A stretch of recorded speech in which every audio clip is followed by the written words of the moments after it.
things will stop working, and they have done before. Yes, YouTube, we are back. So in this video, what I'm going to do is show you exactly how I went from fluffy to photo shoot shredded, giving you a step-by-step guide, showing you the ups, showing you the downs, showing you exactly how I got there so that you can do the exact same. No BS, no gimmicks. I'm going to give you a direct insight into exactly what I did, how I set up my routine, how I managed cravings, how I stayed focused on the goal that I'd set for myself.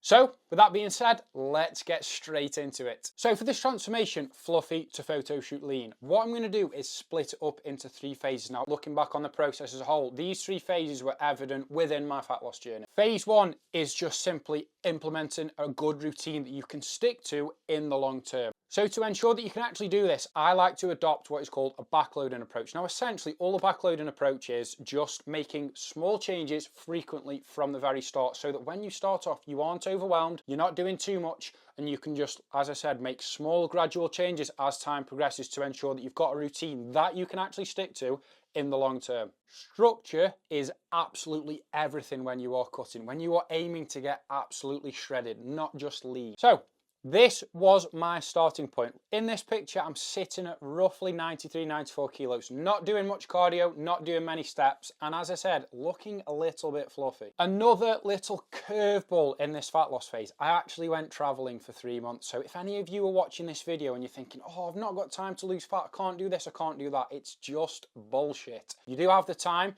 If you cared enough about the goal, about losing weight, you would make time to go and achieve that goal. So for me, it was important for me to lose weight. So even when I was traveling, I made the effort to eat healthily. I made the effort to go and train. I made the effort to start running, do some steps, do some cardio. And that enabled me to create a big enough deficit to allow me to lose weight in the long term. So as I just mentioned, for the first 3 months of my fat loss journey, I was actually traveling away. So again, I didn't know if I'd be able to train, how often I'd be able to train. So in terms of having a structured plan for my training, I didn't really have one. I just had in my head that if I could go and train, or I could have a few hours spare in the day, I would go and find a gym, I would train, and I would just do a full body session to make sure that I'm hitting all the muscle groups that I need to. To be honest, training was sporadic. However, in terms of cardio and steps, my expenditure, they were really high. When I was traveling, I was doing a lot of steps. We were walking to and from lots of different places, just on the move a lot. So luckily, this allowed me to drop weight really fast, and the results showed pretty much from the get-go. My diet was on point. I was doing what I could with my diet. Obviously, I was buying a lot of food out. My steps and expenditure were through the roof, and I was just training when I could. So the weight was just dropping off. Now, I did bang on about structure at the start of this video. In terms of structure for me, a step goal or a certain amount of cardio per week or a certain amount of training sessions per week, I wasn't able to do that. So with the spare time that I had, aside from doing trips and just doing the general traveling things, I was spending them doing steps, doing cardio. So whenever I did have free time, I was dedicating that free time towards helping me to lose weight, create a deficit. So by locking in these habits from the very start and knowing in myself that when I had free time, I was going to do steps, I was going to do cardio, I was going to go and train because that's what I love to do, and it was helping me to lose weight. I didn't really have to think about doing any of that. I just executed it when I could. And then this made the next phase much easier to manage. Now, before I head into phase 2, I just want to preface that the better start you get to a fat loss phase, the easier the rest of the process is going to be. If you're dipping your feet in and out of the process and you're half-arsing it, it's going to make the process longer. You're not going to see better results, and it's going to make the process so much harder than it needs to be. So phase 2 is where it gets a little bit technical, it gets a little bit interesting. It's essentially when you need to start adjusting different things. So for example, your cardio and your steps and your calories. One of the biggest mistakes that people make when they cut is setting their calories once and never changing it. The calories just stay there. They think, oh yeah, I'll just consume 2,000 calories for the next 3-4 months and I'll get to my weight goal. That's not how it works. That's exactly how you stall. Fat loss isn't linear. And as you drop weight, your body burns fewer calories and your body begins to adapt metabolically. So you need to make adjustments as you go through the process. One way that you can accurately track where you are at is by taking progress pictures and weighing yourself daily. Now, again, I was traveling, I was sleeping in hostels. I didn't have access to scales every day. So I was just solely going off how I looked. as I mentioned at the start, my expenditure was always extremely high from the get-go. So in terms of making adjustments, it was solely down to my diet. In terms of making adjustments for me with my diet, all I was doing really was bringing my carbs down. Protein was where it needed to be. Protein stays relatively similar throughout the whole course of a fat loss journey. In fact, need to be at around 40 to 50 grams so that your body can just maintain normally bodily functions. Because I'm going to be honest, if you drop your fats low consistently over a long period of time, things will stop working, and they have done before, and I don't want to do that again. It's just not a nice situation to be in, really. So again, keep your fats at 40 grams consistently, keep your protein at a gram per pound of body weight, and then you can just play around with your carbs as and when needed to allow you to stay in a consistent deficit and keep dropping fat consistently. So as I was just purely going off how I looked in the mirror, my fat loss process obviously was not as accurate as it could be. Like if you're looking at the scales and you can actually weigh yourself every day, that's a much more accurate metric to ensure that you are losing fat consistently over a period of time. I'm looking at myself in the mirror every single day, so it's going to take me a little while to notice if I'm actually losing weight. So if you're watching this video and you're in a fat loss journey, make sure that you are weighing yourself every day as well as looking at yourself in the mirror every day, which I'm sure you all do. And by doing that, if you think you are doing enough, like you're doing a lot of expenditure, your diet is on point and you're not consuming loads of calories, if the number on the scale is consistently decreasing, that's an obvious sign that you are actually losing weight, which would indicate that you are losing fat as well. But for me, when I was away, obviously conditions weren't ideal. I didn't have access to a scale. So this phase was just all about awareness for me. Analysing what I'm doing in the day with regard to expenditure on my diet, with my training, and then just seeing what I look like in the mirror after 5 days of following the same plan and doing the same thing. And then after a week or so, if my body hasn't really changed, that would indicate to me that I either need to do more expenditure or I need to cut down on the calories. And then I would make that change, do it for another week and see if it was any different. And then again, if there was no difference, that would indicate that I still need to adjust something. Although there would be a difference. It would be very rare to make an adjustment with your calories and cardio and not see some sort of drop. So after a good 3 months of traveling, I've gone from around 93 kilos. I'm sitting at around 80 kilos. So relatively lean, lost quite a lot of fat, probably lost a little bit of muscle in the process just due to training very sporadically and my diet not being on point because I was having to buy food out a lot.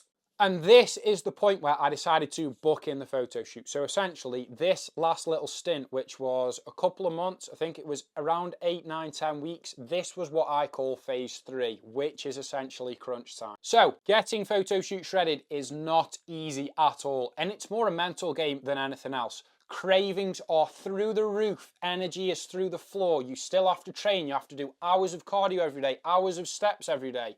It's genuinely just really, really tough. Every single part of you wants to stop. You don't want to keep doing the stuff that you need to do to get into this sort of condition. But this is exactly what separates people who get shredded from people who just get lean. Now, don't get me wrong, for my shoot, I would say, just bordering shredded.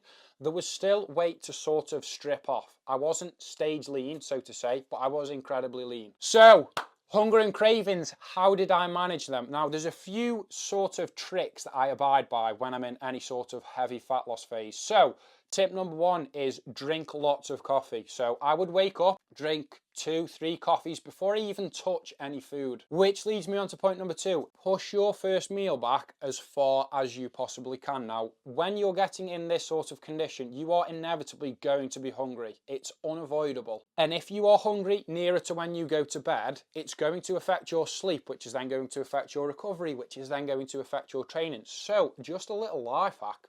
Push your first meal back as far as you possibly can. Consume the bulk of your calories nearer to when you go to bed so that when you do go to bed, you're not lying there starving, thinking, oh, I just want to eat, I just want to eat. I want to go and have some cake, I want to have some biscuits, I want to have some chocolate. If you consume the bulk of your calories nearer to when you go to bed, those sort of thoughts and cravings shouldn't really occur.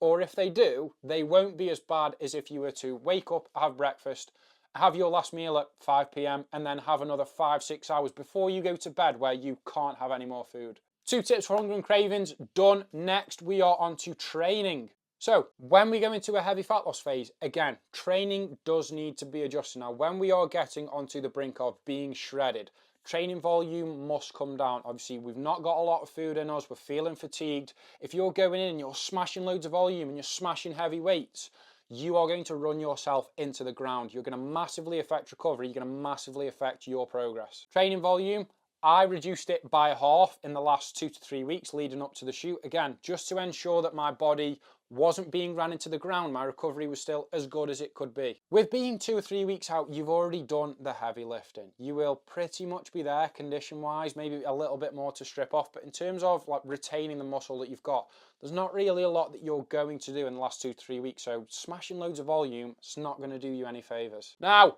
the big one.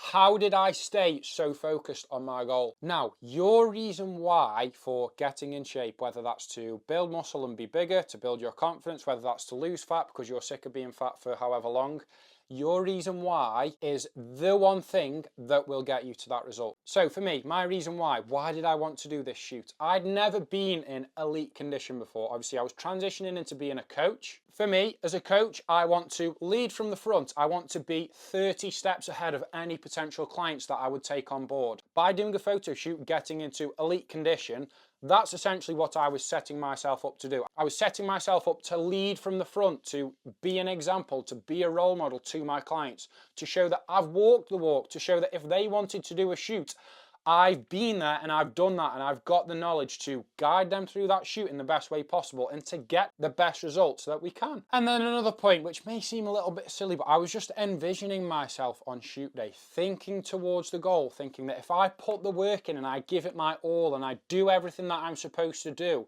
when I get to shoot day and I've had my pictures taken, I'm going to be proud of the work that I've put in and the hard graft over months that I've put in to get to this result. Now, if you rock up on shoot day and you know that you've skipped cardio and you've had some cheat meals that you shouldn't have had, you're going to get those pictures taken, and if you aren't fully happy and satisfied with them, you're going to be kicking yourself because those cheat meals that you don't remember and that cardio that you skipped for no apparent reason has essentially caused you to waste those months of time putting in hard work where you are sort of half-arsing it and you're not giving it your all. And if you're dissatisfied with the results, you've just wasted your own time. So that's going to wrap up the video. So that is exactly how I went from fluffy to photo shoot shredded, and the 3 different phases that I transitioned through throughout the whole journey. No crazy diets, no magic tricks, just strategic adjustments, discipline, and a structured approach to help me get there. If you're thinking of getting leaner or even getting absolutely diced and potentially doing a photo shoot, drop me a comment below. And if you got any sort of value from this video, drop me a like, drop me a comment, and drop me a sub. That's this episode wrapped up. I will catch you next week at 6 p.m. for the next one.